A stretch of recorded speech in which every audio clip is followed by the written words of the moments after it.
হযরত ওমর রাগে চোখ দিয়া পানি চলে আসছে, রাগে মেজাজ বড় গরম। কিন্তু নবীর সামনে দাঁড়াইয়া কথা বলবে এত নরম, কিন্তু ওমর এত গরম হওয়ার পরেও নবীর সামনে দাঁড়াইয়া কথা বলার সাহস ওমর পাচ্ছে না। আমার কথা কি বুঝতেছেন? এই ওমর এত কঠোর, কিন্তু নবীর সামনে গেলে মোমবাতির চেয়েও ওমর নরম হয়ে যায়। এটাই হলো আদব, এটাই হলো আমাদেরকে শিক্ষা দিয়া গেছেন। এত পাওয়ারফুল ওমর, এত রাগান্বিত ওমর, কিন্তু নবীর সামনে গেলে মোমবাতির চেয়েও নরম হয়ে যায়। ওমরের সাহস নাই নবীরা বলবে, নবী গো জানাজা পড়াইয়া আপনি কেমনে গো নবী আবার মুনাফিকের জানাজা কবরের সামনে গিয়ে আপনি দোয়া করবেন, আমি ওমর বরদাস্ত করতে পারি না। বারবার আসমানের দিকে তাকায় বলেন, মালিক আর বরদাস্ত করতে পারি না, আর বরদাস্ত করতে পারি না। হযরত ওমর বারবার আসমানের দিকে তাকায়। নবী আব্দুল্লাহ ইবনে উবাই ইবনে সুলুল মুনাফিকের জানাজা পড়াইয়া কবরস্থানে গিয়া নবী দাঁড়াইছে। মুনাফিকরে যখন কাফন দাপন করলো, মাটি দেওয়া হলো, আল্লাহর নবী কবরের সামনে দাঁড়ায় আছে। নবীজি দুইটা হাত উত্তোলন করবে, এই সিদ্ধান্তে নবী দাঁড়াইল। হযরত ওমর আসমানের দিকে তাকায় আর বলে, মালিক জানাজাও পড়াইল, আপনি না নিষেধ করলেন ইস্তাগফির লাহুম আও লা তাস্তাগফির লাহুম, ইস্তাগফির লাহুম ৭০ মাররাতান ফালান ইয়াগফিরাল্লাহু লাহুম যালিকা বিআন্নাহুম কাফারু বিল্লাহি ওয়া রাসূলিহি ওয়াল্লাহু লা ইয়াহদিল কওমাল ফাসিকিন। আরে মালিক আপনি তো বললেন একবার নয় ৭০ বার দোয়া করলেও আপনি মালিক দোয়াটা কবুল করবেন না। নবীও জানে এই আয়াত নবীর উপরে নাজিল হইল। আমি ওমর বারবার নবীর সামনে আয়াতটা পড়তেছিলাম। জানাজার কথা যেহেতু কোরআনের কোথাও নাই, জানাজা পড়াইয়েন নাই কথা তো আপনি বলেন নাই, জানাজা পড়ায় হাদিসে, কিন্তু দোয়ার কথা তো আপনি মালিক নিষেধ করলেন। আসসালামু আলাইকুম ওয়া রাহমাতুল্লাহি ওয়া বারাকাতুহু।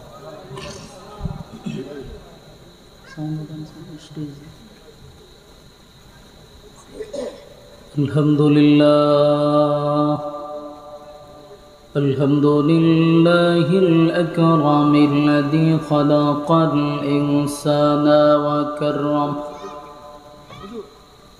ওয়া আল্লামাহু মিনাল বায়ানি মা লাম ইয়ালাম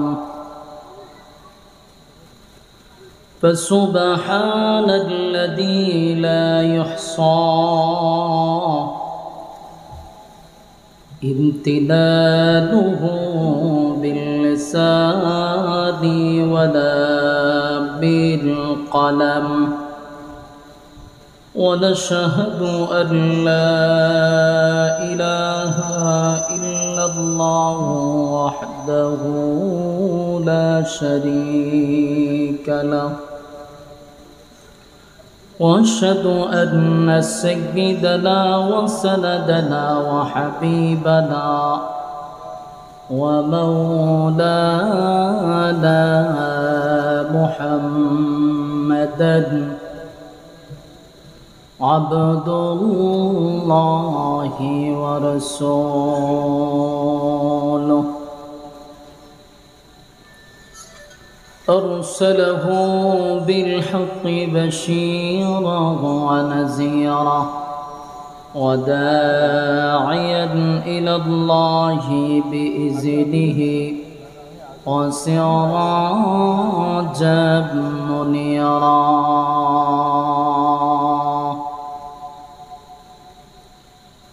أما بعد فأعوذ بالله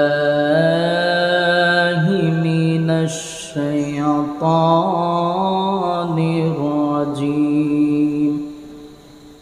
ikuda koman. بسم الله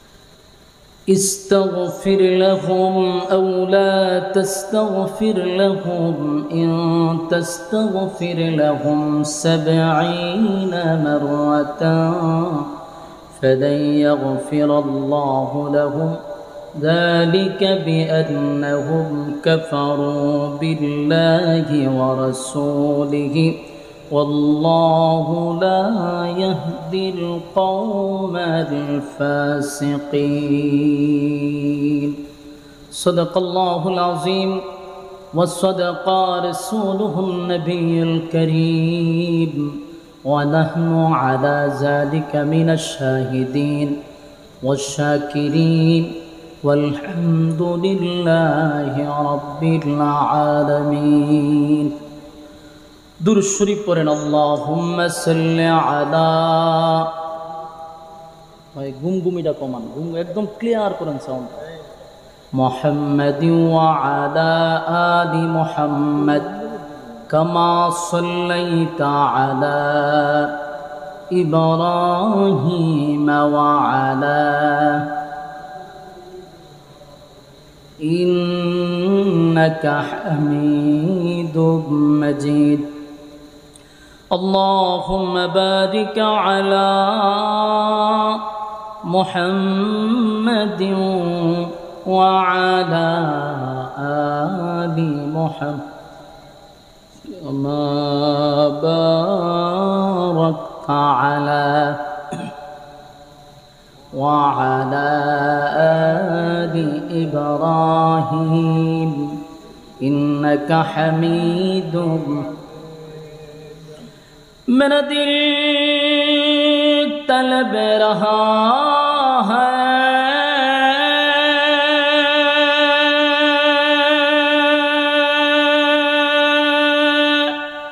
میرے جلنے رہا ہے سینہ یہ دوا وہی ملیں گے مجھے لے چلو مدینہ بلغ العلا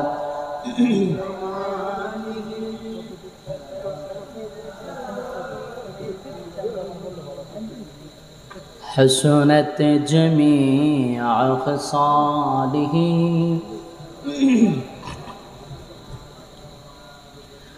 مدینہ مدینہ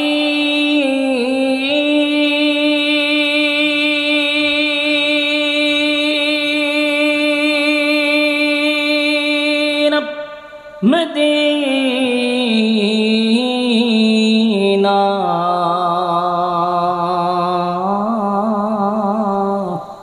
مدینہ مدینہ مومنوں کی گنگنا ہے دیدار مدینہ بلغ العلا بکمالہ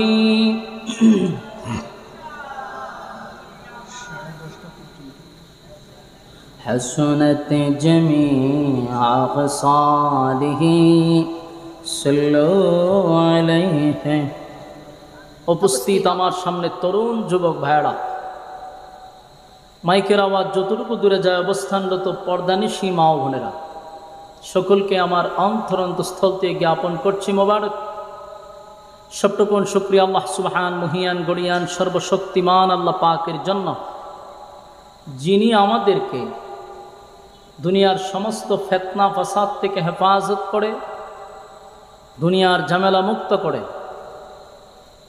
দিনই এক মজলিসে সুস্থ অবস্থায় আসার বসার তৌফিকটুকু দান করেছেন এই জন্য শুকরিয়া আদায় করছি আলহামদুলিল্লাহ লক্ষ কোটি দুরুদ এবং সালাম আল্লাহর সৃষ্টির প্রধান আকর্ষণ বিশ্বসভার সভাপতি জনাব মুহাম্মদুর রাসূলুল্লাহ সাল্লাল্লাহু আলাইহি ওয়াসাল্লামের উপর সম্মানিত সুধী আপনারা আসতে পেরে বসতে পেরে খুশি না বেজার যদিও বৃষ্টি হয়েছে কিন্তু বৃষ্টিটা হওয়াতে আপনি আমার অনেক ফায়দাও হয়েছে। ওয়েদার কিন্তু পরিবর্তন। এখন যেইভাবে বসে আছেন, বৃষ্টি না হইলে এইভাবে বসাটা কষ্ট ছিল। আল্লাহ যা করে বান্দার ভালোর জন্যই করে। সম্মানিত সুধী, অত্যন্ত গুরুত্বপূর্ণ একটি মজলিস, ফজিলতপূর্ণ একটা মজলিস, বরকতপূর্ণ একটা মজলিস, উলামায়ে কেরামদের মজলিস, আল্লাহ ওয়ালাদের মজলিস। যতক্ষণ এই বাউন্ডারির ভিতরে বসবেন গুনাহ না হওয়াটাই সম্ভব, কিন্তু প্যান্ডেলের বাহিরে গেলে গুনাহ হওয়াটা সম্ভব।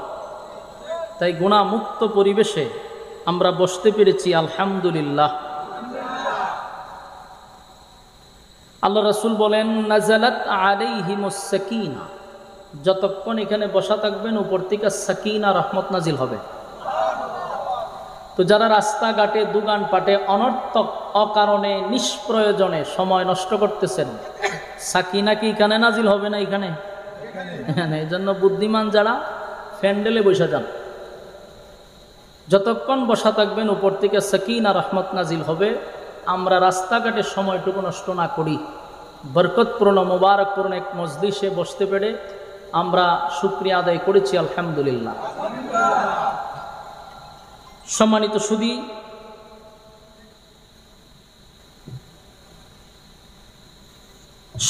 সুধী, যেহেতু আমার পরেও দুইজন বাংলাদেশের খ্যাতিমান আলোচক, বাংলাদেশের এক বক্তা জগতের কিংবদন্তি আমাদের পিছনে রয়ে গেছে ইনশাআল্লাহ, তা আমি লম্বা ভূমিকা দিয়ে সময় নষ্ট করব না। সংক্ষেপে আপনাদের সামনে কিছু কথা বলতে চাই। রব্বে কারীম যেন কথাগুলি ইখলাসের সাথে বলা, আপনাদেরকে শ্রবণ করার তৌফিক দান করে, সকলে বলে আমিন। আমি আপনাদের সামনে সূরা তওবা এর ৮০ নম্বর আয়াতে কারিমা তেলাওয়াত করছি। ভাই আপনারা কই, উনি কই, অপারেটর কোথায়? এই এটারে কি কয়? মনিটর একটু কমান, মনিটরে কমান, হালকা কমান, সাউন্ডটা ক্লিয়ার করুন। সূরা তওবার ৮০ নম্বর আয়াতে কারিমা তেলাওয়াত করছি। এই আয়াতের মধ্যে রব্বে কারীম, কমে নাই তো মাস্টারটা কমান ভাই। এই আয়াতে কারিমার মধ্যে আল্লাহ রাব্বুল আলামিন রাসূল আরবি সাল্লাল্লাহু আলাইহি সাল্লামকে উদ্দেশ্য করে কি বলতেছিলেন এবং কিয়ামত পর্যন্ত আমাদের কি করণীয়, এই বিষয়ে আপনাদের সামনে মুক্তসার কিছু আলোচনা করতে চাই। ধৈর্যের সাথে কথাগুলি শ্রবণ করার ধৈর্য আপনাদের আছে তো ইনশাআল্লাহ? এই আয়াতটি কারিমা নাজিল হয়েছিল মুনাফিকের ব্যাপারে। মুনাফিক ভয়ঙ্কর একটা জাতি। রাসূল সাল্লাল্লাহু আলাইহি সাল্লাম বলেন, ইসলামের ক্ষতি ইহুদি খ্রিস্টানরা যতটুকু করছে এর থেকে বেশি ক্ষতি করছে মুনাফিকরা। মুনাফিক কোন ধর্মের? এটার কোনো ধর্ম নাই। নাস্তিকের যেমন কোনো ধর্ম নাই, মুনাফিকের কোনো ধর্ম নাই। মুনাফিক চিনাটা হলো সবচেয়ে বেশি কঠিন। মুনাফিক চিনা কঠিন, মানে বুঝবেন না সে যে মুনাফিক। মুনাফিকের লেবাস দেখলে আপনি বুঝবেন না সে যে মুনাফিক। আপনি আমার থেকেও পাগড়ি থাকবে বড়, আপনি আমার থেকেও জুব্বা থাকবে বড়, আপনি আমার থেকেও দাড়ি থাকবে বড়, কিন্তু মুনাফিকের গডফাদার, বুঝার কোনো সুযোগ নাই। এই সমস্ত লোকগুলি ইসলামের সবচেয়ে বেশি অতীতও করছে, বর্তমানও করতেছে। যেন মুনাফিক থেকে বাঁচার দরকার। রাসূল আরবি সাল্লাল্লাহু আলাইহি ওয়াসাল্লামের যুগে একজন সাহাবী ছিল, তার নাম ছিল আব্দুল্লাহ। তো তার বাবা ছিল আব্দুল্লাহ ইবনে উবাই ইবনে সুলুল। বাবা ছিল মুনাফিক, ছেলে ছিল সাহাবী। বলুন, বাবা ছিল, ছেলে ছিল সাহাবী। মুনাফিকও সাধারণ মুনাফিক না, মুনাফিকের লিডার। মুনাফিকের সর্দার। তো রাসূল সাল্লাল্লাহু আলাইহি সাল্লামের কাছে একবার জিবরাইল আলাইহিস সালাতু ওয়াস সালাম মুনাফিকের একটা লিস্টি নিয়ে আসছে। আইনা রাসূলের কাছে লিস্টিটা দিছে, মুনাফিকের লিস্টি। তো রাসূল লিস্টিটা পড়া দেখে সর্বপ্রথম যার নাম, এই লোকটা রাসূলের পিছনে নামাজ পড়ে। কি বুঝলেন? সাউন্ড বেশি হইতেছে আমার কাছে, আর একটু কমান। কথা বুঝতেছেন? যেই লিস্টটি রাসূলের কাছে জিবরাইল দিছে, জিবরাইল কে দিছে? আল্লাহ সরাসরি পাঠাইছে। তো এই লিস্টির মধ্যে যার নামটা দেখছে সর্বপ্রথম, মানে সে লিডার, এই লোকটা রাসূলের পিছনে নামাজ পড়ে, বরাবর পিছনে। রাসূলের মাথায় যেমন পাগড়ি, এই বেচারার মাথায়ও পাগড়ি। রাসূলের মুখে যেমন দাড়ি, এই বেচারার মুখেও দাড়ি। রাসূলের কাছে আছে মিসওয়াক, এই লোকের কাছেও আছে মিসওয়াক। রাসূলের যেমন লম্বা জুব্বা, এই বেচারারও লম্বা জুব্বা। এই লোকও 5 ওয়াক্ত নামাজ পড়ে, রাসূলের সাথে চলাফেরা করে, কিন্তু লিস্টির প্রথম নামই তার। কি বুঝতেছেন আপনারা? রাসূলের পিছনে নামাজ পড়ে সাধারণ ব্যক্তি, কল্পনা করা যায় সে মুনাফিকের সর্দার না। তা আমাদের মধ্যে অনেক লোক আছে, আপনি আমার থেকে ফাগরি অনেক বড়, জুব্বাও বড়, কিন্তু এরা ইসলামের 12টা বাজাচ্ছে। সবচেয়ে বেশি ইসলামের ক্ষতি এই লেবাসদারি মুনাফিকরা করতেছে, যা কল্পনাও করতে পারবেন না। নাস্তিক, ইহুদি, খ্রিস্টান মিল্লা যতটুক ক্ষতি না করছে, এর থেকে বেশি লেবাসদারি মুনাফিকরা ইসলামের 12টা বাজাচ্ছে।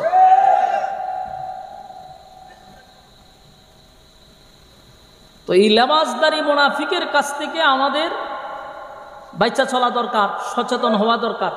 এবং এই আয়াতগুলি কিয়ামত পর্যন্ত তার হুকুম থাকবে আয়াতের। আমি আলোচনার ভূমিকা একটা কথা বলি, উলামায়ে কেরাম তো বুঝবে, আপনারাও বুঝে নেন। কোরআন নাজিল হয় তার বিশেষ কোনো প্রেক্ষাপটে। কোরআন নাজিল হয়েছে বিশেষ কোনো প্রেক্ষাপটে, কোনো ঘটনাকে কেন্দ্র করে, কিন্তু তার হুকুমটা থাকবে কিয়ামত পর্যন্ত। বুঝেন নাই মনে কথা? অহনো বুঝেন নাই। মনে করেন এখানে একটা ঘটনা ঘটছে, এই ঘটনারে কেন্দ্র করে আল্লাহ আয়াতটা নাজিল করছে। এখন এই ঘটনা তো কিয়ামত পর্যন্ত হইতেই থাকবে, ওই কিয়ামত পর্যন্ত এই আয়াতের হুকুম থাকবে। বুঝেন নাই? আল্লাহ যে হ্যাঁ না একটা কিছু কই না আমার লগে, ইলাহান চুপ থাকলে তো সমস্যা, হ্যাঁ না খোয়া লাগবে না নি, তাহলে আমি বুঝবো কিলা যে আপনারা আমার কথা বুঝতে চান। কথা বোঝা দরকার। যেমন নামাজের আয়াত নাজিল হইছে, ফর্দার আয়াত নাজিল হইছে, সুদের ঘুষের আয়াত নাজিল হইছে। এটা কি এখন নাজিল হইছে না 1400 বছর আগে? 1400 বছর আগে কোন সুদকুরকে কেন্দ্র করে আল্লাহ নাজিল করছে। তুই আয়াত কি জানিস শেষ না কিয়ামত পর্যন্ত সমস্ত সুদকুরের জন্য এই আয়াতের হুকুম থাকবে? এটাই বুঝছে, এখন বুঝছে। মানে কিয়ামত পর্যন্ত যত সুদকুর আসবে, এই সুদের আয়াত তার জন্য হুকুম থাকবে। বেনামাজির জন্য আয়াতের হুকুম কিয়ামত পর্যন্ত থাকবে। ঠিক সূরা তওবার 80 নম্বর আয়াত, কিয়ামত পর্যন্ত সমস্ত মুনাফিকের জন্য হুকুম জারি থাকবে। এটা হলো কোরআনের এক মুজিজা। তো রাসূল সাল্লাল্লাহু আলাইহি সাল্লামের কাছে যখন লিস্টটি আসছে, রাসূল রীতিমতো অবাক হওয়ারই কথা। যে লোকটা আমার পিছনে নামাজ পড়ে, এই লোকটা যে মুনাফিকের সর্দার, আশ্চর্য হওয়ার কথা না? রাসূল কথাটা কারো কাছে বলে নাই, কিন্তু সে যে মুনাফিকের সর্দার মোটামুটি কিছু ধারণা মদিনার মানুষের ছিল। আমরা যখন খাম পু খাম, দিনের খাম রাত্রের খাম করবেন, আর মাইকের সামনে এসে আপনি সাধু সাজার বান ধরবেন, তা আপনার এই বক্তব্য মানুষ শুনবে ঠিকই, কিন্তু পিছন দিয়া হবে হ্যাঁ তো শয়তানের খারাজিল কি। বক্তব্য শুনবে ঠিকই, কিন্তু পিছন দেবে শয়তানের খারাজিল কি, এ লোক বালা না। তো এই লোকটা যে খারাপ ছিল মোটামুটি মানুষের অবগত ছিল যে লোক বালা না, কিন্তু লেবাস এমন ভাবে সে চলতো ধরা ছোঁয়ার বাইরে। মুনাফিকের চিনা বড় কঠিন। তো যাই হোক, এই মুনাফিক একদিন মারা গেছে। মারা যাওয়ার পরে তারই সন্তান আব্দুল্লাহ, রাসূলের সাহাবী, সে রাসূলের কাছে আসছে। আয়েশা বলে, হুজুর, রাসূলের কাছে আইসি সে কান্না শুরু করছে। তা আল্লাহর রাসূল জিজ্ঞাসা, তুমি কান্দো কেন? হুজুর, কান্দি, আমার আব্বা মারা গেছে। বলুন তো দেখি, রাসূল জানেনি হ্যাঁ যে মুনাফিক আছি? জানছে, লিস্টে আছে। তো রাসূল তো জানে তার ছেলেই তো আব্দুল্লাহ। হয়তো আমি এখন কি করব? হুজুর, আমার মনে অনেক কষ্ট। আমি জানি আমার বাবা বেশি ভালো ছিল না। আমার বাপ যে শয়তানের খারাজিল কি আছেন এটা আমি জানি। সে উপর দিয়া খুব এতাত দেখাইতো, আপনার ভালোবাসা দেখাইতো, কিন্তু বিতর্গত সে ইসলামের বিরোধিতা করত, আপনাকে মারার গভীর ষড়যন্ত্র করত। সেই ছিল আমার আব্বা। রাসূল বলতে, তুমি কান্দো কেন? ওখান দিয়ে আমার তো বাপ, আমার তো মায়া লাগে। সে যে খারাপ ছিল এটা আমি জানি, আপনারে কষ্ট দিছে, ইসলামের ক্ষতি করছে, কিন্তু আমার তো বাপ, এখন আমার তো কষ্ট লাগে। তা আল্লাহ রাসূল কত না আমি করতামটা কি? হুজুর, আমার দিলটা সাক্ষী দেয়, আপনি নবী রাসূল হইয়া যদি আমার বাপের মতো অত বড় একটা শয়তানের জানাজা আপনি ভরাইয়া দেন, আমার দিলটা সাক্ষী দেয় আমার আব্বারে আল্লাহ আপনার জানাজার বরকতে মাফ করে দিতে পারে। সুবহানাল্লাহ। এটা কার বক্তব্য? ছেলের বক্তব্য রাসূলের কাছে। আল্লাহর রাসূল তো ছিল দয়ার সাগর, ওমা আরসালনাকা ইল্লা রাহমাতাল লিল আলামিন, দয়ার কোনো অভাব নাই। রাসূল চিন্তা করলো, আমার জানাজার পড়ায়া দিলে যদি একটা লোকের গুনাহ আল্লাহ মাফ করে দেয়, তো সমস্যা কি? আমি জানাজা পড়াই দিলাম। রাসূল কয়, ঠিক আছে, আমার জানাজা পড়াইলে যদি তোমার আব্বারে আল্লাহ মাফ করে দেয়, তা আমি জানাজা পড়াইয়া দিব। রাসূল জানাজা পড়াইয়া দিবে এই মর্মে তার কাছে বইলা দিছে। এই আব্দুল্লাহ তো সাহাবী, সে একটা সেকেন্ড রাসূলের সামনে দাঁড়াইছে না, ওকে দৌড় দিছে, দৌড় দিয়া একেবারে ডাইরেক্ট গ্রামের ভিতরে ঢুকে গেছে। তো কয়েকজন সাহাবী তাফাদা ধরছে, দৌড় মারস কেটে। হয় আমি যদি এখানে দাঁড়ায় থাকি আয়াত নাজিল হয়ে যাব, কি চালু। আমি যে রাসূলটা বলছি আমার বাপ তো কি আছেন এটা তো আমি জানি। এমন রাসূল বলছে জানাজা পড়াইয়া দিব, জিবরাইল যদি আয়েছে রাখো পড়ায়েন না। এই জন্য আমি আর দাঁড়াইলাম না, দৌড় মারছে। দৌড় মাইরা করছেটা কি?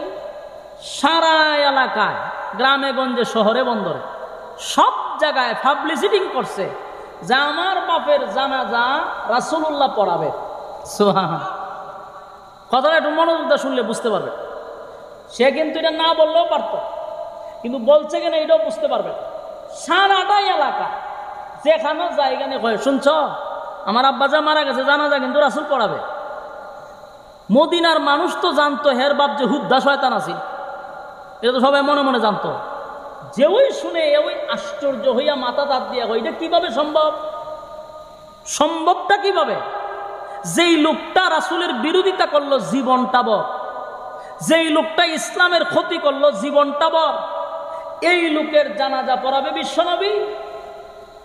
এটা কিভাবে সম্ভব? সবার ভিতর একটা প্রশ্ন। সে পাবলিসিটি করা বন্ধ করে না, যেখানেও পায় এখানে দাওয়াত দেয়। দাওয়াত দিতে দিতে কিছু মুনাফিকের কানে গিয়ে আওয়াজ করছে যে আব্দুল্লাহ ইবনে উবাই ইবনে সুলুলের জানাজা রাসূল নিজে পড়াবে। এই মুনাফিক দিয়া তাদের যত সংগঠন আছে সব কেন প্রচার করছে। 1000 মুনাফিক এক জায়গায় জড়ো হয়েছে। আমার কথা কি বুঝতেছেন? যদি বুঝেন শেষে মজা পাইবেন, আর যদি না বুঝেন তাহলে ফেস লাগিয়ে বয়ে থাকবেন। আমরা না বোঝার কারণে অনেক সমস্যা। মনোযোগ দিয়ে বুঝছেন ঘটনাটা। এই ঘটনা কোনো গিচ্ছা নয়, সূরা তওবার 80 নম্বর আয়াতের ঘটনা বলতেছি, মনোযোগ দিয়ে শুনবেন। এই লোকে করলো কি? প্রচার প্রসার করছে। এর মধ্যে মুনাফিকরা শুনছে যে তাদের সর্দারের জানাজা পড়াবে আব্দুল্লাহর পুত্র মুহাম্মদ সাল্লাল্লাহু আলাইহি ওয়াসাল্লাম। এরার যত লোক আছে সব এক জায়গায় হয়েছে, প্রায় 1000 মুনাফিক একত্রিত হয়েছে। ওইয়া কয়, এটা কিভাবে সম্ভব? সে তো আমাদের লিডার ছিল, আমাদের নেতা ছিল, সারাটা জীবন সে আব্দুল্লাহর পুত্র মোহাম্মদের বিরোধিতা করলো, ইসলামের বিরোধিতা করলো, এত ক্ষতি করার পরে এই লোকে তার জানাজা পড়ায় কেন? দেখতেই কত হাজার মুনাফিক, 1000 মুনাফিক কয় আমরা জানাজাটা দেখতেই হবে। এরা দেখার জন্য রওনা দিছে। খুব খেয়াল করবেন, পড়ার জন্য নয়, দেখার জন্য। মক্কার মদিনার অলিতে গলিতে সারা পইরা গেছে সুলুলের জানাজা, আব্দুল্লাহ ইবনে উবাই ইবনে সুলুলের জানাজা রাসূলুল্লাহ পড়াবে। মানুষের আনাগোনা শুরু হয়েছে, চতুর্দিক দিয়া মানুষের আনাগোনা। সাহাবীরা শূন্য অবাক। এর মধ্যে একজন সাহাবীর নাম হলো হযরত উমর। গরম না নরম? গরম। গরম গরম দরকার আছে, কথা কই না দি? খালি নরম হইতো না, গরমও দরকার আছে। গরম থাকা দরকার। সব যদি আবু বকর হয় তাহলে উমর না হইলে সমস্যা। উমরের কাজ হলে খালি উল্টা পাল্টা হইলে গর্দান ফেলাই দেন। কুবা শামসুর মতো কুবা, মাফ নাই। তুই আকাম করবি, তোরে কোনো মাফ নাই।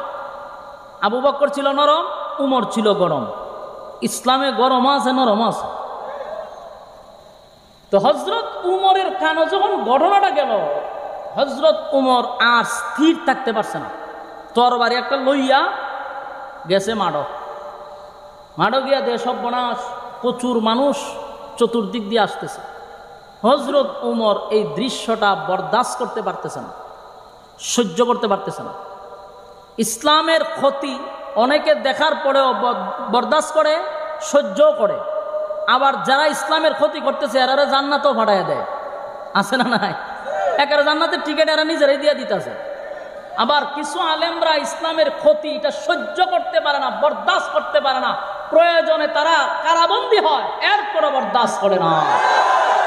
এটা হলো উমরের ভূমিকা। এটা কার ভূমিকা? হযরত উমরের ভূমিকা। কিছু লোক সব সময় থাকবে, তারা শাক দিয়ে মাছ ডাকার চেষ্টা করে। ইসলামের বহু ক্ষতি হচ্ছে, এই ব্যাপারে মুখ খুলতে রাজি না। যত ফাউল কথা আছে, যত আননেসেসারি কথাবার্তা আছে, এগুলা পাবলিকের কানে কানে পৌঁছায়া দেয়।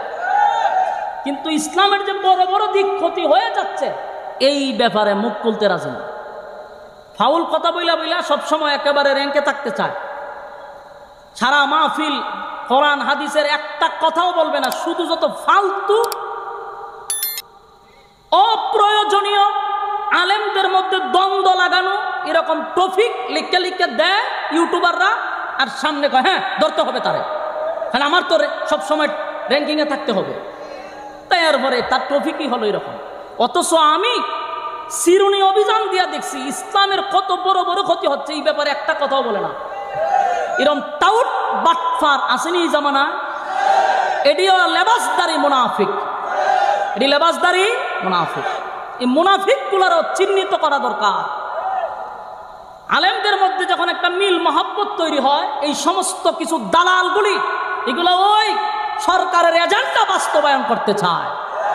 কিছু মৌলবীদেরকেও ওখান থেকে ছাড়া হয়েছে, তোমরা আলেমদের মধ্যে গুতাগুতি লাগাইয়া দিবা, বেনিফিট যেটা আছে এটা আমরা দিয়া দিব। এই জন্য আমি এই বিষয়টা আগের থেকে আপনাদেরকে বারবার বলছি যে মনোযোগ দিয়ে শুনেন। ফাগরি কিন্তু আব্দুল্লাহ ইবনে উবাই ইবনে সুলুলের আছে, কথা কই না দি? এরকম কিছু টাটকা মুনাফিক আছে, এগুলা সরকারের এজেন্ডা বাস্তবায়ন করতে চায়। এতদিন দেখছে কোন আলেমরা সব আলেমদেরকে যখন সাইড দেওয়ালের ভিতরে বন্দি করছে, শেষ পর্যন্ত দেখা যায় বাইরিবার সময় এরা একেবারে নিষ্পাপ হইয়া বাইরিতেছে, কারণ কোনো কিছু পায় নাই। তো শেষে যখন দেখলো যে না এরা কোনোভাবেই দমানো যাচ্ছে না, এখন কি করতে হবে? কিছু মৌলবি ঢুকাইয়া দিছে, কিছু মৌলবি ঢুকাইয়া দিছে, মৌলবি না মৌলবি, এদেরকে ঢুকাইয়া দিছে যে তোমরা এখন কাজ করো, একজন একজনের মধ্যে দ্বন্দ্ব লাগাই দাও। দ্বন্দ্ব লাগাইতেছি নি? হ্যাঁ, বুঝবেন এখানে গভীর ষড়যন্ত্র আছে। কি ষড়যন্ত্র? গভীর ষড়যন্ত্র আছে, যেটা আপনারা কল্পনা করতে পারবেন না। তো হযরত উমর রাদিয়াল্লাহু তাআলা আনহু কোনোভাবেই এটা মেনে নিতে পারল না যে এত বিশাল বড় জানাজার জামাত হোক, অসুবিধা নাই, কিন্তু রাসূলুল্লাহ কেমনে একটা টাটকা মুনাফিকের জানাজা পড়াবে, আমি উমর বরদাস্ত করতে পারি না। সাহাবায়ে কেরাম রাসূলের সামনে দাঁড়ায় কথা বলার সাহস পাচ্ছে না। কিভাবে বলবে যে হুজুর কার জানাজা পড়াইতেছেন? এই কথাটা বলবে কে? সাহস পাচ্ছে না। কিন্তু হযরত ওমর রাসূলের সামনে গিয়ে দাঁড়াইছে। দাঁড়াইয়া এরপরও রাসূলের সামনে উনি ডাইরেক্ট বলে নাই, ইনডাইরেক্ট। ইনডাইরেক্ট কি? সূরা তওবার ৮০ নম্বর আয়াত, যেটা আমি আপনাদের সামনে পড়ছি, ওই হযরত ওমর এই আয়াতটা পড়েন, ইস্তাগফির লাহুম আও লা তাস্তাগফির লাহুম ইন তাস্তাগফির লাহুম ৭০ মাররাতান ফালান ইয়াগফিরাল্লাহু লাহুম যালিকা বিআন্নাহুম কাফারু বিল্লাহি ওয়া রাসূলিহি ওয়াল্লাহু লা ইয়াহদিল কওমাল ফাসিকিন। এই আয়াত রাসূলের সামনে বারবার পড়তেছে, জোরে জোরে এই আয়াতটা পড়তেছে। আল্লাহর রাসূল আয়াতের অর্থ বুঝেনি, কিতা হয়?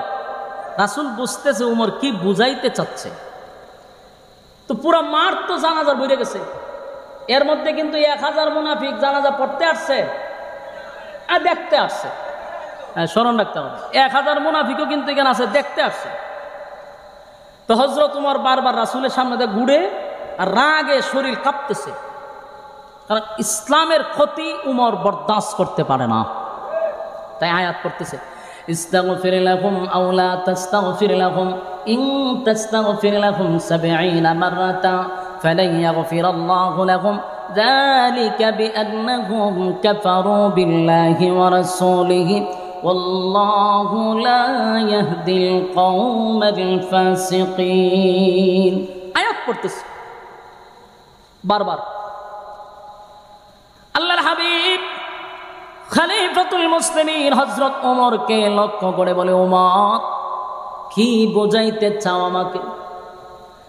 এই আয়াত তুমি কেন বারবার পড়তেছ?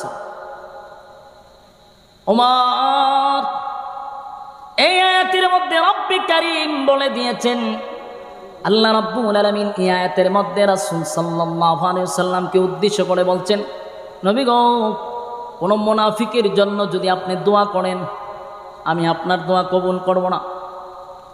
এমনকি ৭০ বারও যদি দোয়া করেন, আমি আল্লাহ আপনার নবীর দোয়াটুকু কবুল করব না। হ্যাঁ, কি বুঝছেন? আমার কথা শুনতেছেন না? আমাদের কথা শুনতেছেন? কথা করেন আস্তে আস্তে,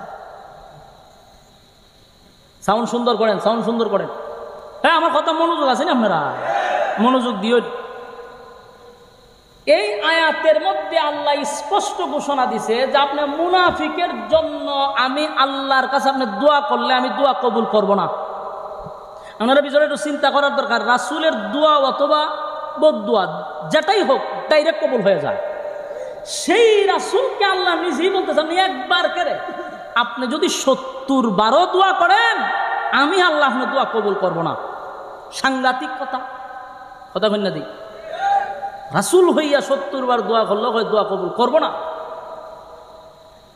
হযরত ওমর আয়াতটা বারবার রাসূলের কাছে গিয়া পড়তেছিল, ইস্তাগফির লাহুম আও লা তাস্তাগফির লাহুম ইন তাস্তাগফির লাহুম ৭০ মাররাতান ফালান ইয়াগফিরাল্লাহু লাহুম যালিকা বিআন্নাহুম কাফারু বিল্লাহি ওয়া রাসূলিহি ওয়াল্লাহু লা ইয়াহদিল কওমাল ফাসিকিন। আগার নবীজি তারা আল্লাহ এবং রাসূলের সঙ্গে কুফরি করল, তাদের জন্য যদি আমার কাছে দোয়া করে আমি দোয়া কবুল করব না। এই কথাটাই আয়াতের মধ্যে বলছে।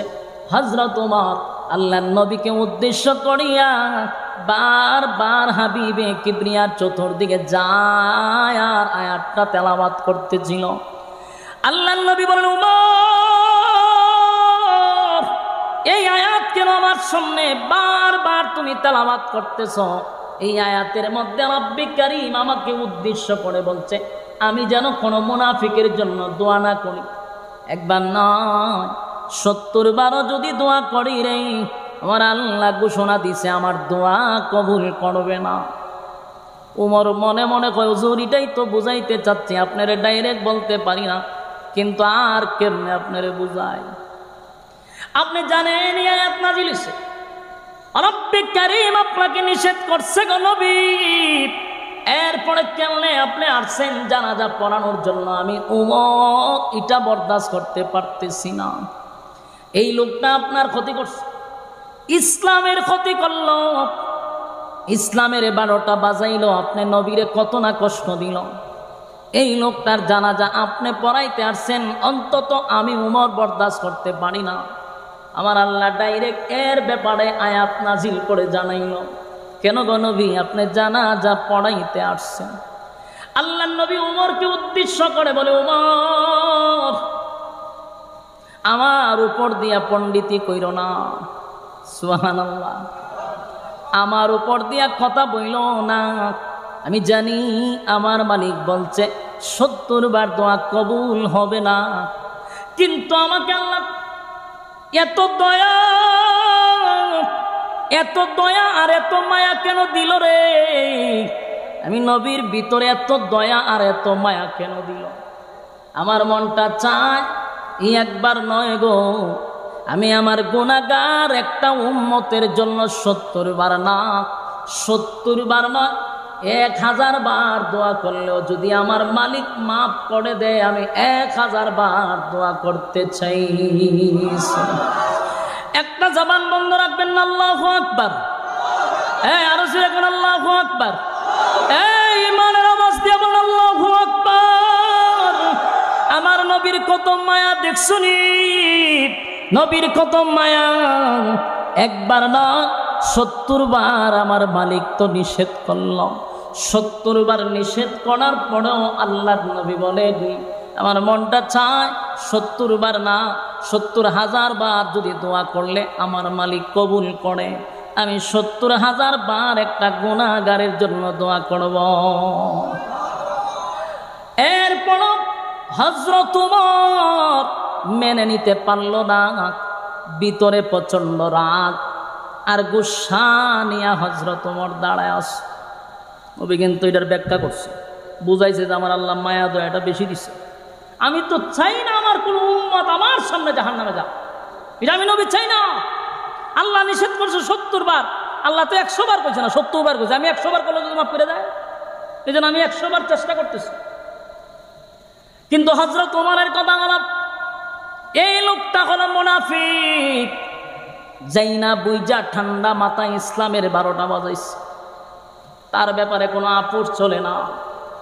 কিন্তু নবীর উপর দিয়া কোনো কথাটুকু বলতে পারতেছে না। হযরত ওমর রাগে দাঁড়ায় আছে, সবাই মেনে নিল, হযরত ওমর মেনে নিল না। জানাজা নামাজ নবী পড়াবে এটা বরদাস্ত করতে পারল না হযরত ওমর। কিছুক্ষণ পরে আমার আপনার নবী আরো কিছু কাজ করে হযরত ওমর সহ জানাজায় যারা উপস্থিত ছিল সবাইকে নবী অবাক করে দিল। আল্লাহর নবী আস্তে আস্তে আস্তে আস্তে লাশের সামনে গেল, মুনাফিকের লাশের সামনে। মুনাফিকের লাশের সামনে গিয়া হাবিবে কিবরিয়ার জবান মুবারক থেকে একটু তু তু আইনা টাটকা মুনাফিকের মুখে লাগায়া দিছে। জোরে কন সুবহানাল্লাহ। নবীর মুখের তুতু যখন আব্দুল্লাহ ইবনে উবাই ইবনে সুলুলের মুখে লাগায়া দিল, আর নবী বলেন, আব্দুল্লাহ শুন, আমি নবীর মুখের তুতু তোর আব্বার মুখে লাগায়া দিলাম রে। আমি নবীর মুখের তুতুর বরকতে তোর আব্বারের যেন আমার আল্লাহ মাফ করে দেয়। চিন্তা করেন নবীর কত মায়া, নবীর কত মহব্বত একটা গুনাহগারের জন্য। যেই লোকটা জীবনভর আমার নবীর বিরোধিতা করল, নবীরে মারার জন্য ষড়যন্ত্র করল, আজকে নবীর মুখের তুতু লাগায়া দেয় একটা টাটকা মুনাফিকের মুখের মধ্যে। আপনাদের স্মরণ আছে 1000 মুনাফিক কিন্তু আসছে জানাজা দেখার জন্য। এই 1000 মুনাফিক এই দৃশ্যটা দেখে তারা অবাক হয়ে গেল। ঘটনা বুঝলাম না, এত বড় একজন মুনাফিকের সর্দার সারাটা জীবন আব্দুল্লাহ ইবনে উবাই ইবনে সুলুল আব্দুল্লাহর পুত্র মুহাম্মদের বিরোধিতা করল, ইসলামের ক্ষতি করে গেল, জীবনটা বর পয়গম্বরকে যারা যন্ত্রণা দিল, এই লোকটার মুখে তু তু লাগায়া দিল। আল্লাহর নবী যখন তু তু লাগায়া দেয়, সব সাহাবীরা অবাক হইয়া দাঁড়ায় আছে। কিছুক্ষণ পরে হাবিবে কিবরিয়া আবার দেখা যায় নবীর শরীরের জুব্বাটা খুলে ফেলছে। নবীজির জুব্বাটা খুলে আব্দুল্লাহ ইবনে উবাই ইবনে সুলুলের শরীরে কাপন স্বরূপ নবী নিজে পড়ায়া দিছে। জুড়ে কোন সুবহানাল্লাহ। এ যুবক ভাইরা, এ নবীর জুব্বা সাধারণ বিষয় নয় গো। নবীর জুব্বা সাধারণ কোনো বিষয় নয়। নবীর জুব্বাটা সাধারণ কথা না। কত সাহাবী নবীর জন্য জীবন দিল, কিন্তু নবীর জুব্বা পাইল না। সুবহানাল্লাহ। একটা টাটকা মুনাফিক নবীর জুব্বা পায়, সাধারণ কোনো কথা হয় না। দি রিবাব দেন, গলা ধরে, গড়াল ধরে, রিবাব একটু একসাথে করেন, গলায় ধরে। টাটকা মুনাফিক বলুন পাইছে কি? নবীর জুব্বা। কার জুব্বা? সাধারণ কথা না। সাহাবীরা এই দৃশ্য দেখে কান্না শুরু করছে। অনেক সাহাবীরা বলে নবীর জন্য জীবন দিতে প্রস্তুত, কিন্তু নবীর জুব্বা কোনোদিন পাইলাম না। সারাটা জীবন নবীর বিরোধিতা করলো, নবীর বিরোধিতা করলো। এত বড় টাটকা মুনাফিককে আমার নবী কেমনে গো জুব্বা পড়ায়া দিল? কান্নার রোল পড়ে গেছে। হায় রে, সাহাবীরা গইরাইয়া কান্না শুরু করলো। সাহাবী হইয়াও নবীর জুব্বা পাইলাম না, সাহাবী হইয়াও নবীর জুব্বা পাইলাম না। টাটকা মুনাফিক কেমনে গো নবীর জুব্বা পাইল? কান্না শুরু করলাম। কিন্তু হযরত ওমর এখন পর্যন্ত নরম হয় না। ওমরের রাগ আরো বাড়তেছে। সুবহানাল্লাহ। ওমরের রাগ আরো বাড়তেছে। ওমর বারবার দেখে আর শরীরের রং পরিবর্তন হচ্ছে খালি রাগে। হযরত ওমর তাকায়া দেখে এই হাবিবে কিবরিয়ার শরীর থেকে জুব্বাটা খুলে কেমনে রে টাটকা মুনাফিকের শরীরে জড়ায়া দিল। কেমনে এটা সম্ভব? আল্লাহর নবী জুব্বাটা পড়ায়া বলেন, এ সাহাবীরা মন দিয়া শোনো। আব্দুল্লাহকে দাঁড় করায়া বলে, আব্দুল্লাহ কথাটা মনোযোগ দিয়া শুন। আব্দুল্লাহ, তোর আব্বারে আমি জুব্বা কেন পড়াইছি জানোস নি? আমার নবীর শরীরের জুব্বা খুলে তোর আব্বারে কাপন স্বরূপ কেন পড়ায়া দিলাম জানোস? বদরের যুদ্ধে আমার চাচা যখন শাহাদাত বরণ করছে, সাহাবীরা যখন শাহাদাত বরণ করল, কাপড় নাই, সাহাবীদের শরীরের জুব্বা কুলে কুলে কুলে কুলে সাহাবীদেরকে কাপন পড়াইয়া দাফন করতেছিল। কিন্তু আমার চাচা আব্বাস রাদিয়াল্লাহু তাআলা মোটা ছিল, স্বাস্থ্যবান ছিল, যার তার জুব্বা তো আমার চাচার শরীরে লাগে না। সেদিন আব্দুল্লাহ তোর আব্বা চোখ লজ্জায় সেদিন আমার চাচাকে নিজের জুব্বাটা খুলে, তোর আব্বার জুব্বাটা খুলে আমার চাচারে কাপন স্বরূপ জুব্বা পড়ায়া দিছিল। আমি তোর আব্বার কাছে ঋণী হয়ে গেলাম। কি হইছে? আমি তোর আব্বার কাছে ঋণী হয়ে গেলাম। আজকে আমার নবীর শরীরের জুব্বাটা খুলে তোর আব্বারে দিয়া আমি ঋণ থেকে মুক্ত হয়ে গেলাম। যুবক ভাইরা, উপস্থিত গোটা মদিনার মধ্যে জানাজার নামাজের মধ্যে যত মানুষ আসছে, সব মানুষগুলো আশ্চর্য হইয়া দৃশ্যটা দেখতেছিল। হাবিবে কিবরিয়ার এত দামি জুব্বা আব্দুল্লাহ ইবনে উবাই ইবনে সুলুলে পড়ায়া দিছে। 1000 মুনাফিক তারা দাঁড়ায়া ছিল। তারা এই দৃশ্য দেখা বলা বলি করতে লাগলো, কার বিরোধিতা জীবন তাবর করলাম।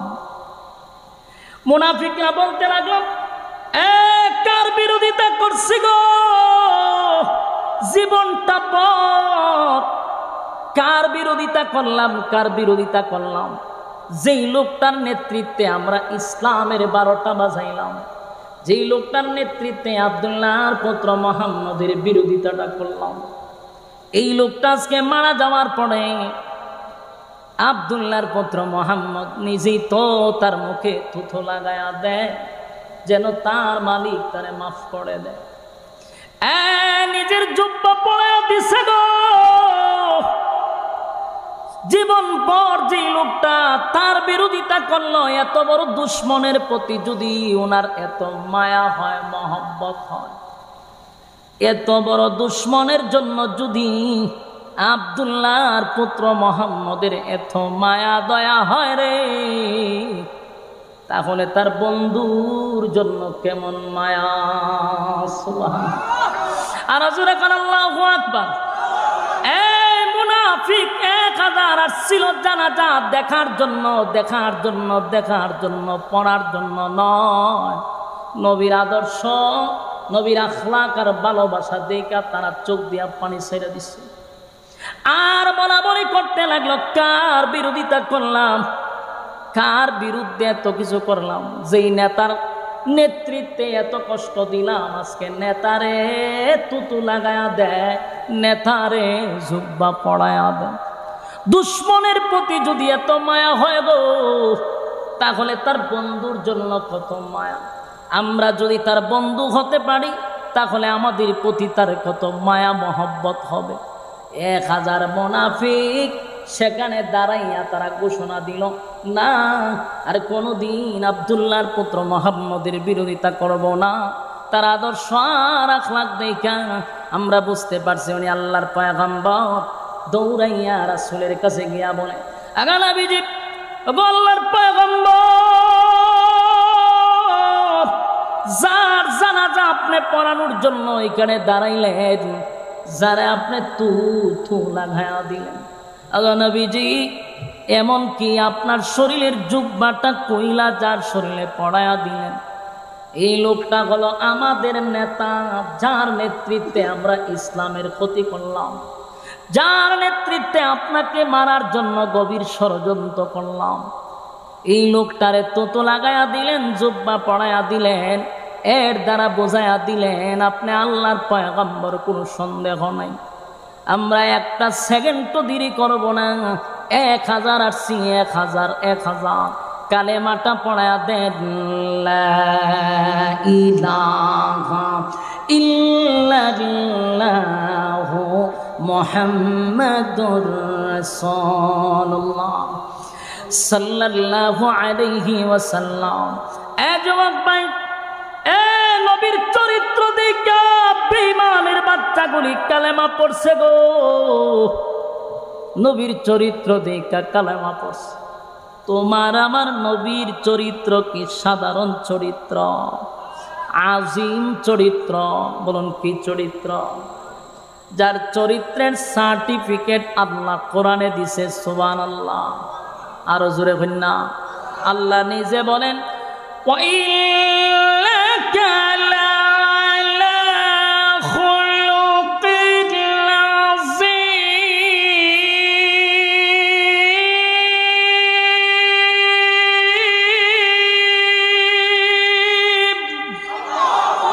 আল্লাহ বলে না, আজিম চরিত্র দিছি।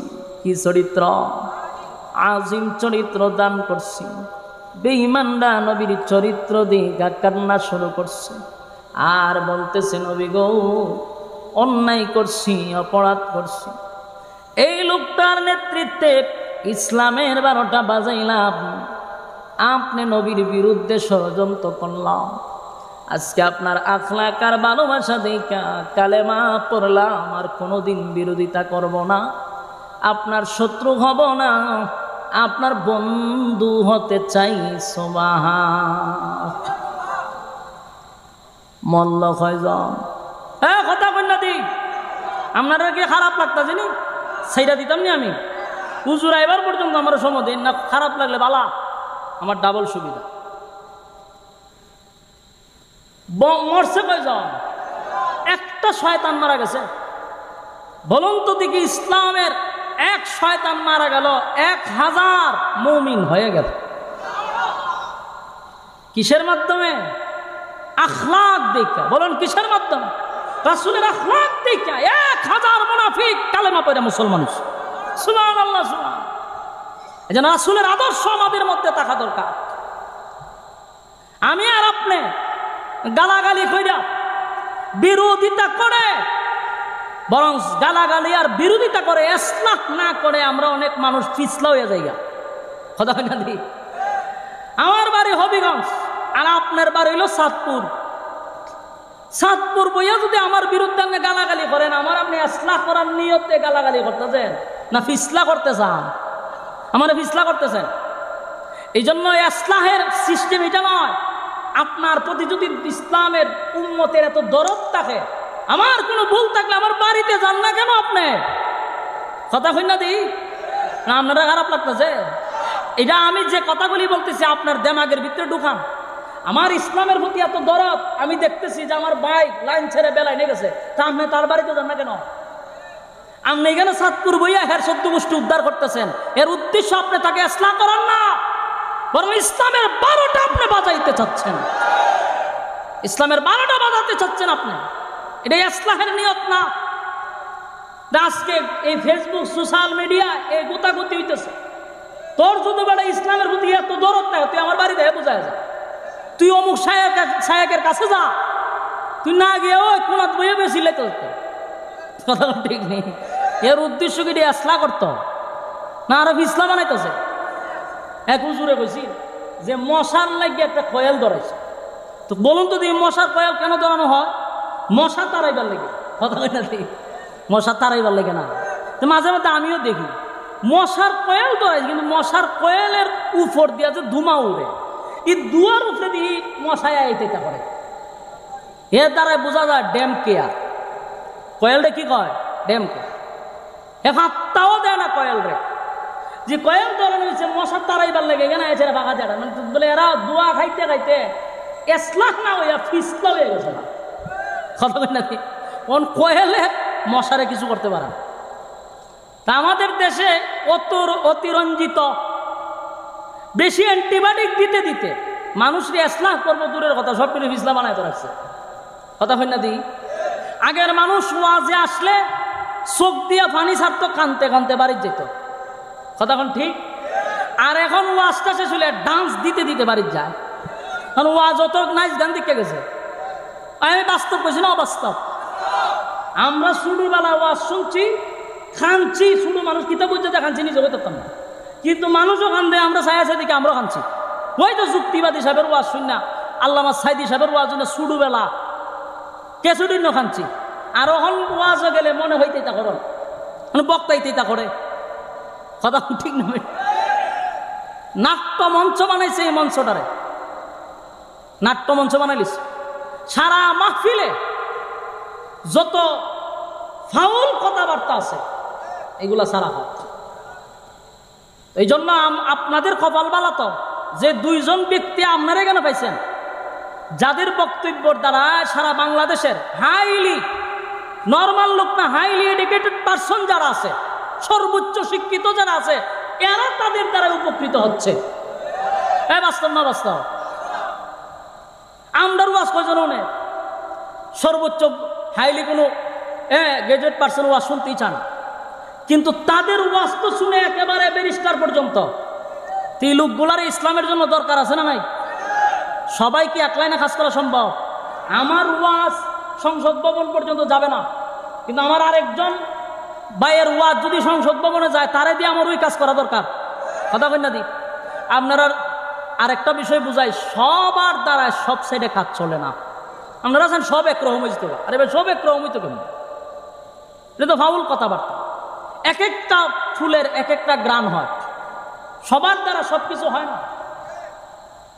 আমি আমার নিজের কথাই বলি, আমরা যে কোনো জায়গা গেলে মানুষ যায়, দৌড়ায় যায়, মুসাফা করে, কিন্তু একজন ব্যারিস্টার তো এসে আমার ওখানে যে আপনার ওয়াজ শুনি, তাহলে আমি বুঝতে পারছি আমার ওয়াজ এখান পর্যন্ত গেছে না। কিন্তু শায়েখ আহমদুল্লাহর মতো ব্যক্তি, এরপরে কামরুল ইসলাম সাইদ আনসারীর মতো ব্যক্তির ওয়াজ তো ওই জায়গা পর্যন্ত গেছে। তাহলে আমার ওয়াজ সাধারণ মানুষ পর্যন্ত থাক, আর তাদের ওয়াজ হাইকোর্ট পর্যন্ত যাক, ঘুরায় তো কাজ চতুর্দিকে চলতেছে। কথা কই না দে? মানে সব জায়গায় চলবো। শায়েখ আহমদুল্লাহর ওয়াজ হয়তো বা সাধারণ জনগণের কাছে পৌঁছতেছে না, এইটা হলে আমরা দায়িত্ব এর কাছে পৌঁছায় দেওয়া, আর এরা হলো উচ্চ জায়গায় পৌঁছায় দেওয়া। কথা ঠিক নেই? আমাদের আজহারি সাহেব মিজানুর রহমান আজহারী সাহেব ইংলিশ বলে, অনেকে এটা নিয়ে সমালোচনা করে। ভাই ইংলিশ বলার কারণে তো বাইরের মানুষ ওনার কথা বুঝতেছে। ইসলাম তো এক না একভাবে প্রচার হইতেছে। কিছু কিছু জায়গা আছে এদের জন্য মানায়, আবার সবাই যদি একই সুরে তাল মিলাইতে যায় তাহলে সম্ভব না। আমাদের স্থানকাল পাত্র বোঝা দরকার। যেই গর্জন মামুনুল হক সাহেব দেয়, এই গর্জন যদি আমি দেই এটা ডং ফাতলামি কথা হয় না। যে ইংলিশ কয় মিজানুর রহমান আজহারী এটা যদি পুষ্প হুজুরে কয় তাহলে ফাতলামি কথা কেন না দি। হ্যাঁ, মিজানুর রহমান আজহারীর মতো ইংলিশ কইতে গিয়া ওখানে আরবিটারও সে ইংলিশ বানালিছে। লিল্লাহ হেড থাকবি, বাস্তব না বাস্তব?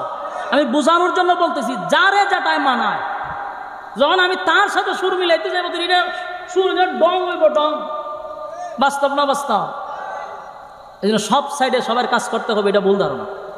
আমরা যারা আছে আপনারা বুঝাইতেছে, উচ্চ জায়গায় তাদের বয়ান পৌঁছতেছে, আলহামদুলিল্লাহ। আল্লাহ তাআলা তাদের হায়াতে আমলে বরকত দান করুক, সকলে বলে আমিন। আপনারা কিছু সময় চলতুনি আমার না সাইডে দিতাম, আমার পর আরো দুইজন আছে, এই জন্য আমি শর্টকাট করতেছি। যে কথাটা বলতেছিলাম, বলুন মরছে কয়টা? কালেমা পড়ছে কয়জন? 1000। বাড়ছে না কমছে? দুশ্মন একটা মরছে, বন্ধু 1000 তৈরি হয়েছে। কথা বলেন ঠিক নেই? এই জন্য একজন আগা ছাড়ে দিয়া আপনারা দুর্বলতা পাইবেন না যে হের দ্বারা ইসলামের 12টা বেজেছে না। অসংখ্য লোক আছে ইসলামের পতাকা তোলার জন্য, আল্লাহ তৈরি করেছে জমিন। সম্মানিত সুধী, 1000 কালেমা পড়ছে, মরছে একটা। এখন এই যে ঘটনাটা ঘটল, হযরত উমর এত কিছু দেখার পরে তো নরম হওয়ার কথা হয় না দি। উমর আরো গরম হয়ে গেছে, সুবহানাল্লাহ কইতেন। তখন প্রশ্ন হইল আরো গরম হইল কেন? এই কথাগুলি মনোযোগ দিয়া বোঝা দরকার। 1000 কালেমা পড়ল, উমর দুর্বল হওয়ার কথা, যে মরছে একটা কালেমা পড়ছে 1000। উমর নরম হওয়ার কথা, কিন্তু উমর এখন আরো গরম হয়েছে। কারণটা কি? কারণ হলো উমরের বক্তব্য হলো, হুজুর এতক্ষণ হয়তো বা আপনার মধ্যে আমি সন্দেহ করেছি যে কিছু সন্দেহ রয়েছে, এই লোকটা যে মুনাফিক আপনি স্পষ্ট না, হয়তো বা আপনার ভিতরে সন্দেহ রয়েছে, কিন্তু এখন তো আপনি কনফার্ম হয়েছেন 100% যে হ্যাঁ টাটকা মুনাফিক। কথা কয় না? এতক্ষণ সন্দেহ ছিল, কিন্তু এখন তার কর্মীরা বলতেছে যে হের ছেলা ফেলা ছিলাম আমরা, তার নেতৃত্বে আমরা কাজ করছি, সে 1 নম্বর টাটকা মুনাফিক। এটা আপনি শুনছেন, এখন তো একদম ক্লিয়ার। এখন আপনি কেমনে জানাজা পড়াইতে যান? উমর এই কারণে রাগ বেশি হয়েছে। আমার কথা কি আপনারা বুঝতে চান? উমর রাগ, তার রাগের মধ্যে যুক্তি আছে কিনা? এতক্ষণ ছিল এক বিষয়, এখন হলো তার নিজের কর্মীরা বলতেছে যে সে আমাদের সর্দার ছিল, সে ইসলামের সবচেয়ে বেশি ক্ষতি করছে। এখন রাসূল জানার পরেও কেন মুনাফিকের জানাজা পড়তে যায়? এই কারণে উমর আরো রাগ হচ্ছে। আল্লাহর হাবিব রাসূল কিবরিয়া সাল্লাল্লাহু আলাইহি ওয়াসাল্লাম যখন জানাজার নামাজ পড়ানোর জন্য পূর্ণ প্রস্তুতি নিল, হযরত ওমর বারবার আসমানের দিকে তাকায়। নবীজি জানাজা পড়ার জন্য যখন সামনের দিকে যায়, তখন তাকায়া দেখে হযরত ওমর আসমানের দিকে তাকায় আর বলেন, আল্লাহ, মুনাফিকের জন্য দোয়া করা আপনি নিষেধ করছেন, কিন্তু জানাজা তো নিষেধ করেন নাই। জানাজা তো বলো। উমর যখন রাসূলের কাছে বারবার কয়, হুজুর এই আয়াতে কইছে আপনি দোয়া করতেন না, 70 বার দোয়া করলে কবুল হইতো না।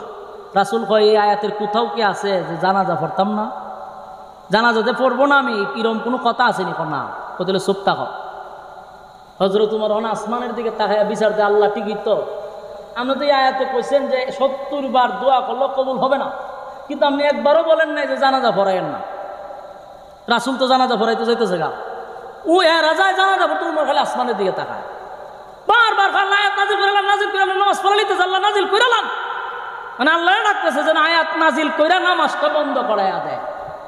উমর আছে চিন্তা, আর সবাই কাতার বন্দি দাঁড়াইছে, নামাজ শুরু করবে, আর উমর খালি আসমানের দিকে যা। জিব্রাইল কোনো রকম আইতো, আইসা বলতো যে জানাজা পড়াইয়েন না, তো ঠিক আছে।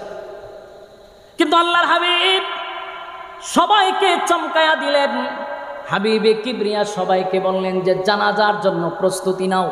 পয়গম্বর জানাজার মুসল্লায় গিয়া দাঁড়ায়া গেলেন।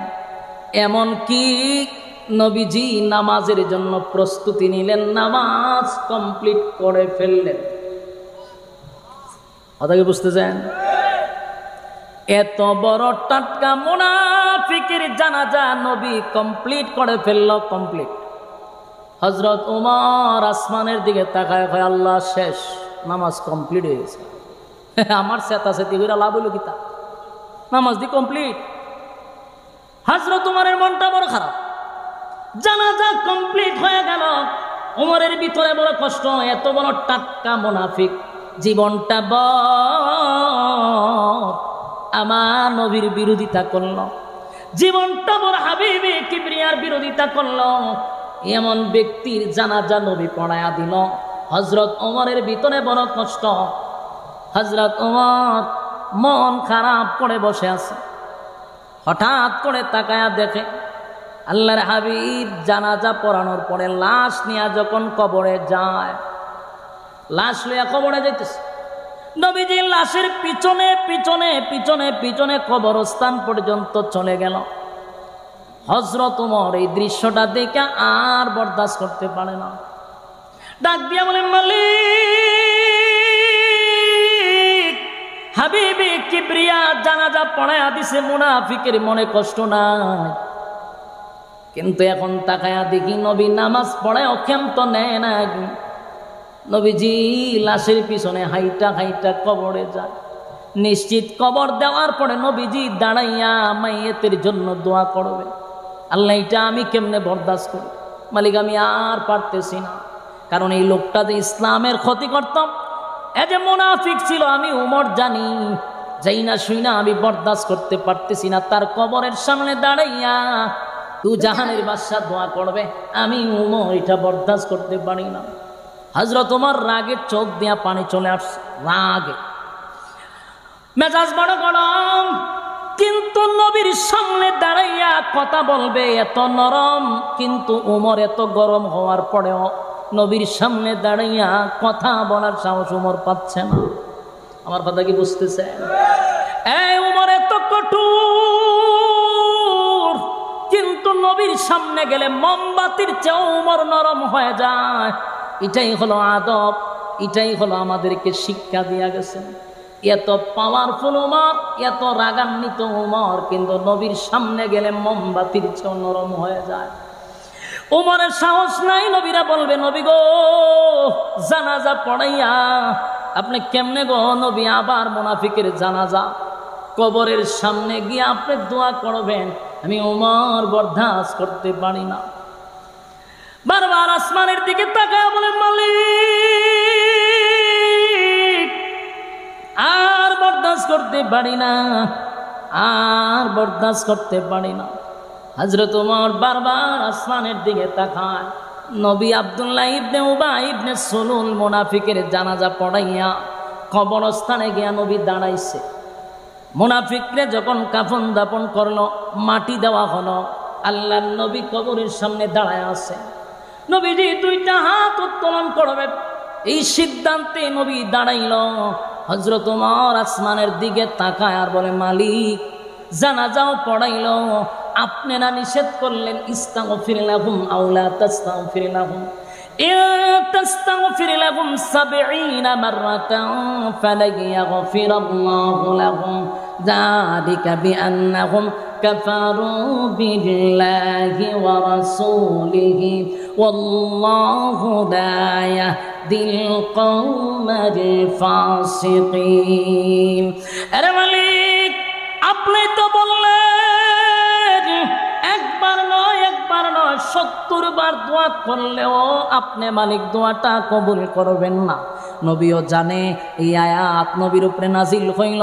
আমি ওমর বার নবীর সামনে আয়াতটা পড়তেছিলাম। জানাজার কথা যেহেতু কোরআনের কথাও নাই, জানাজা পড়াইয়েন নাই কথা তো আপনি বলেন নাই, জানাজা পড়ায় দিছে, কিন্তু দোয়ার কথা তো আপনি মালিক নিষেধ করলেন। ইস্তাগফির লাহুম আও লা তাস্তাগফির লাহুম ইন তাস্তাগফির লাহুম ৭০ মাররাতান। আমার হাবিব, আল্লাহ এই আয়াত তো আপনি নাজিল করলেন আপনার হাবিবের উপরে। আপনার হাবিব কেমনে গো আবার জানাজার পরে দোয়া করার জন্য প্রস্তুতি নেয়, আমি ওমর এটা বরদাস্ত করতে পারলাম না। যুবক ভাইরা তাকায়া দেখেন, হাবিবে কিবরিয়া যখন দুইটা হাত উত্তোলন করলেন আল্লাহর দরবারে, সাথে সাথে জিব্রাইল নবীর সামনে হাজির। একটা জবান বন্ধ রাখবেন না, বলুন আল্লাহু আকবার। জিব্রাইল এসে বলেন, হাবিব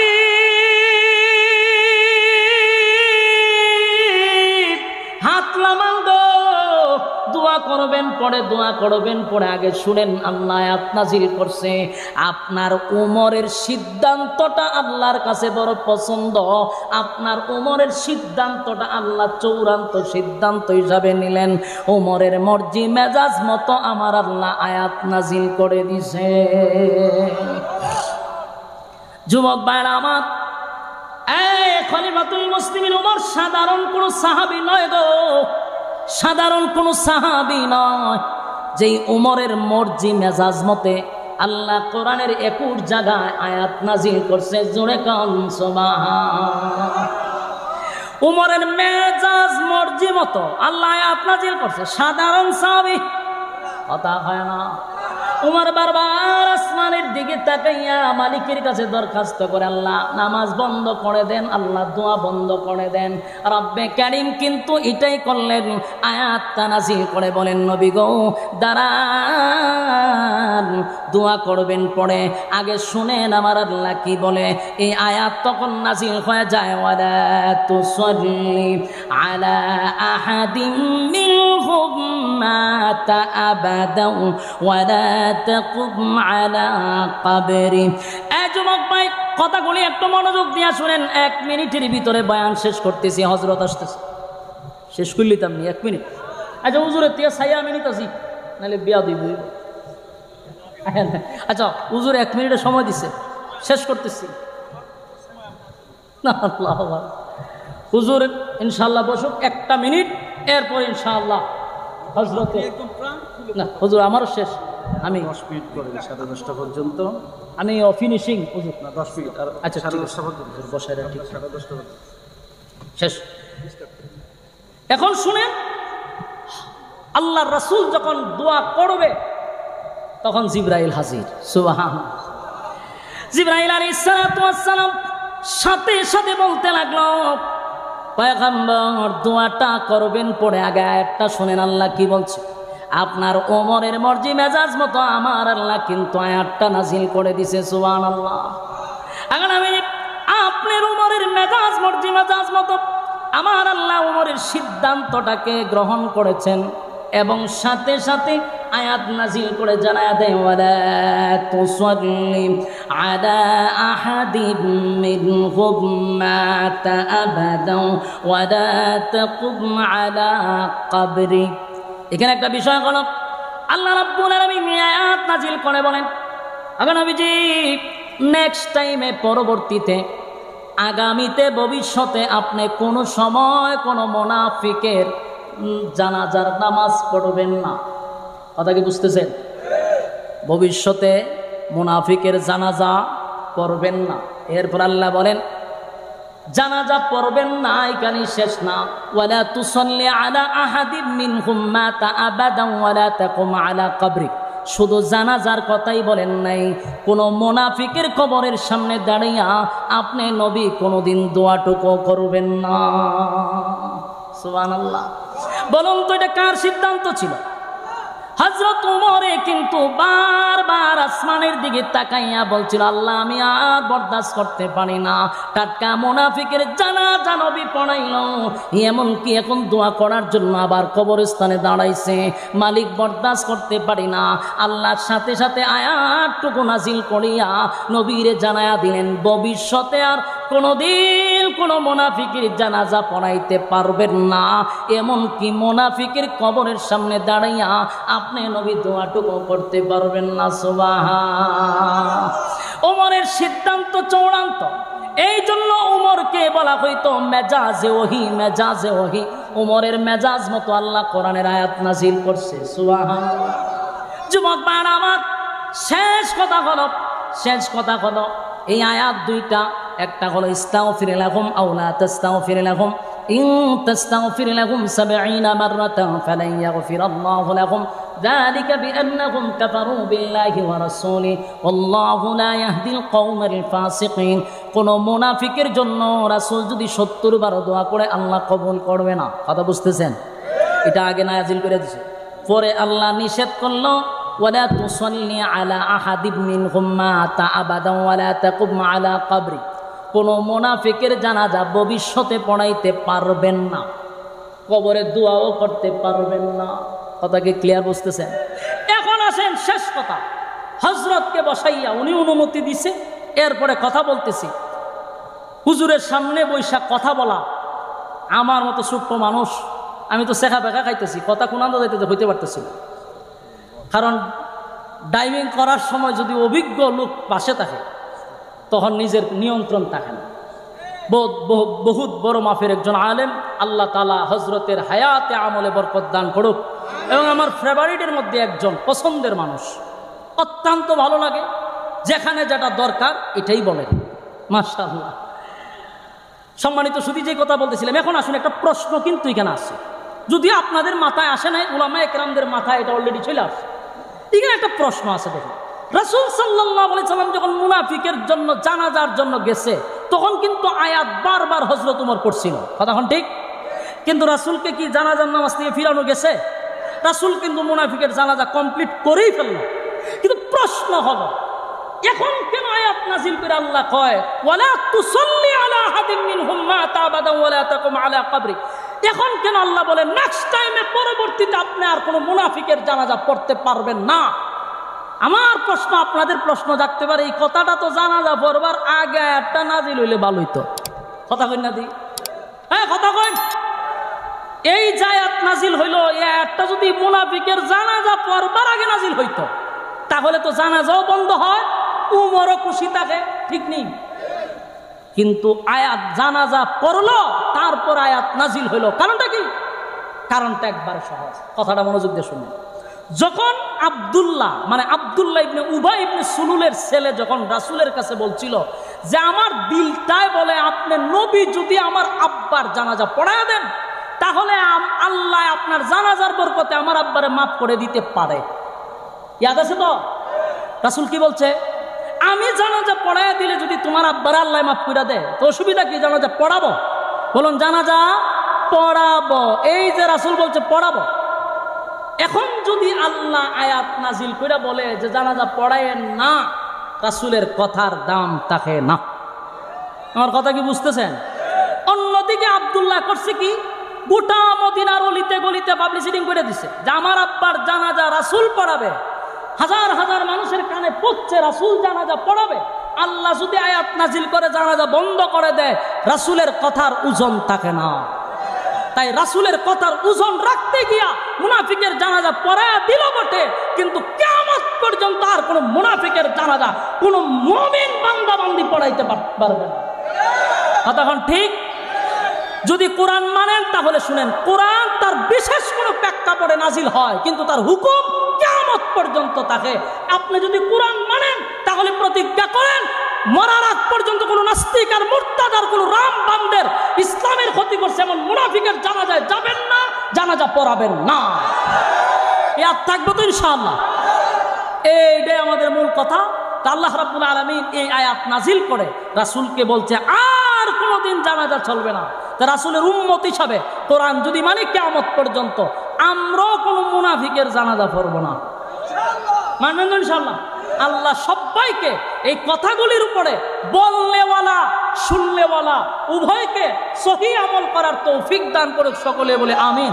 সম্মানিত সুধী, আপনাদের কপাল অনেক ভালো, বাংলাদেশের উল্লেখযোগ্য উলামায়ে কেরাম এখানে আসছে, হজরতের বয়ান আপনারা এখন শুনবেন। আমি নিজে হজরতের বক্ত গেছি মক্কায়, সামনে প্রশংসা করতে নাই, মক্কায় গেছি আমি।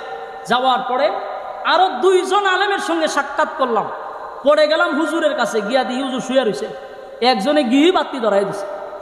এই সময় আমি বিরক্ত হওয়ার কথা ছিল, আমি যদি ঘুমা থাকতাম আর একজনে বাতি জ্বালাই হয়তো দেখা করতাম, আমার মেজাজ গরম হয়ে যেত। বেটা আমি ঘুমাইছি, আমার রুমে বাতি জ্বালাই দিবি। কিন্তু আমি এদিকে খুব খেয়াল করলাম, হুজুর উঠটা শান্ত মাথায় আমার সঙ্গে মুসাফা করছেন এবং কিছু নসিহতমূলক আলোচনা করছেন। মানে আমার দিলটা ভরে গেছে। আমি যেখানেই যাই এটাকে আমি এক্সাম্পল হিসাবে বলি, তাদের কাছ থেকে আমাদের শিকার আছে। আল্লাহ তাআলা হযরতের হায়াতে আমলে বরকত দান করুক, সকলে বলে আমিন ইনশাআল্লাহ। হুজুর দোয়া চাই, আমার একটা মাদ্রাসা আছে, একটু দোয়া করবেন ইনশাআল্লাহ। আলহামদুলিল্লাহ ইনশাআল্লাহ। সবার কাছে বিদায় চেয়ে নিচ্ছি। আসসালামু আলাইকুম।